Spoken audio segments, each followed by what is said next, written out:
चाल प्रशासन आणि हा अधिकारी हे अफजल खानापेक्षा काही कमी नाही आहे. त्यांना प्रतापगडावर वारी करत असताना जे काही उद्ध्वस्तपणा केलेला आहे ना, तसं दृश्य केल्याचा प्रकार आहे. आणि हे छत्रपती शिवरायांच्या विचारानं चालणारं सरकार निश्चितच अपेक्षा करतो का अशा लोकांवर कारवाई झाली पाहिजे.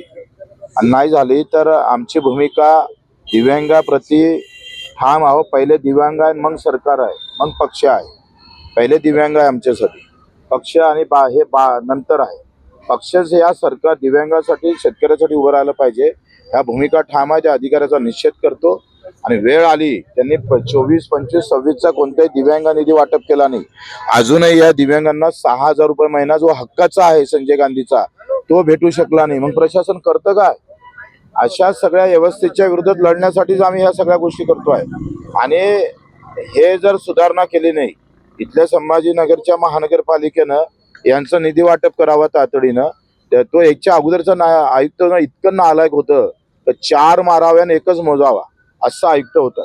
त्यानं 4-5 वर्षात एक निधी खर्च नाही केला दिव्यांगांसाठी. आणि मग या सगळ्यासाठी 15 दिवस आम्ही महानगरपालिकेला देतो. एक या दिव्यांग निधी असेल, घरकुलाच्या संदर्भातला विषय असेल, हा मार्गी जर लावला नाही तर थेट महानगरपालिकेच्या आयुक्ताचा विषय हा आमच्या सोबत असेल. काय व्यवस्था आता आम्ही त्यांना राहण्यानं भाड्यानं घर देतोय करून 4-5 महिने. आणि तेपर्यंत एक घरकुलाची व्यवस्था शिवसेना कक्ष मदत निधीतून आपण करू. आणि त्यांना एखादा रोजगार देता येईल का, आणि त्यांचं महिन्याचं किराण्याचं किमान भागेल अशी व्यवस्था आपण करू. बरं, पण असं म्हटलं जातं की गोरगरिबांवर कारवाई होतीये, दुसऱ्यावर कुठेतरी भेदभाव केला जातो कारवाई करताना. हे अगदी बरोबर आहे. असंच आहे. जे सुधारणा करणं गरजेचं आहे. सरकार कुठलंही असो, कोणाचंही असो, हा विषय नंतरचा आहे. पण ते कसं वागतं लोकांसोबत ते पण पाहणं महत्वाचं आहे ना. मग इथल्या श्रीमंताचं अतिक्रमण पाळताना तुमची काय हात काय बांगड्या घातल्या होत्या का? जेवढे हात तुम्ही गरिबांसाठी उचलले तेवढे श्रीमंतासाठी उचलताना मर्दांगी दाखवा ना. असं तर आम्ही हे जर प्रशासन करत नसेल तर त्याच्यावर आम्ही मर्दांगी दाखवू. अधिवेशनामध्ये हे मुद्दे जे आहेत हे सगळे घेणार, सोडणार नाही. त्याच्यासाठीच तर चाललो ना तिकडे. दिव्यांगांना घरकुल योजना आहे, मात्र त्या आतापर्यंत मिळाल्या नाही. महानगरपालिकेने त्या इतक्या भंकश योजना केल्या. नागपूरच्या महानगरपालिकेनं 8-8, 9-9 लाखाचं स्कीम केली, फ्लॅट सिस्टम केली. आणि त्यात काय केलं माहिती आहे का? PM चे 2.5 लाख घेतले, बाकीचे कर्ज घेतलं. आणि आता ते काय म्हणतात, ते घर घेताना त्या गरिबांनी कर्ज काढून घ्यावं, म्हणजे कर्ज भरून त्यांचे हप्ते भरावे. तुम्ही सांगा आता या महिलांना कुठून कर्ज देणार बँक? काय योजना आहे? भंकसपणे अक्कल नावाची गोष्ट असली पाहिजे ना. केंद्राची योजना आहे बेघरांना घर देण्याची. मी अकोल्याचा पालकमंत्री होतोय. 6 कोटीची योजना तयार केली. आणि तुम्हाला सांगतो, एखाद्या हॉटेल सिस्टीमला पण लाजवेल अशी बेघरांना घर देणारी योजना, तिची इमारत सगळी तयार झाली. मी तिथून हटलो. आता एकही बेघरवाला तिथं राहत नाही. प्रशासन थांबलं तिथे. महानगरपालिकेमध्ये बेघरांसाठी घर योजना का करत नाही?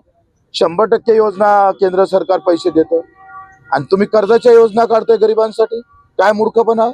आपण आता सत्तेत सहभागी झालेले आहात. सत्तेत सहभागी झाला म्हणजे काय हातात बांगड्या गोळ्या घातल्या? आपण याबाबत काही निर्णय घेणार आहात?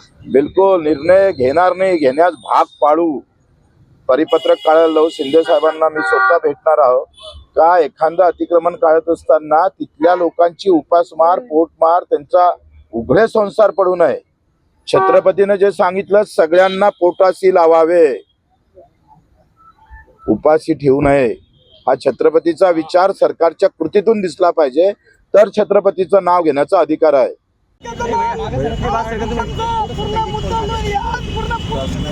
सगळं वसूल करून देऊ, तुम्ही चिंता करू नका. मागे सरकार तुम्ही दादा उभं करू. दादा चष्मे थोडं मागे सरकार. कालचं ऑपरेशन झालं. माझ्याकडे 2 ऑपरेशन झालेले म्हणून मजबुरीने बसले होते.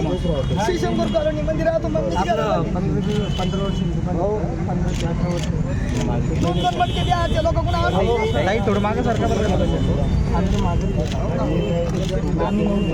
माझा नंबर आहे.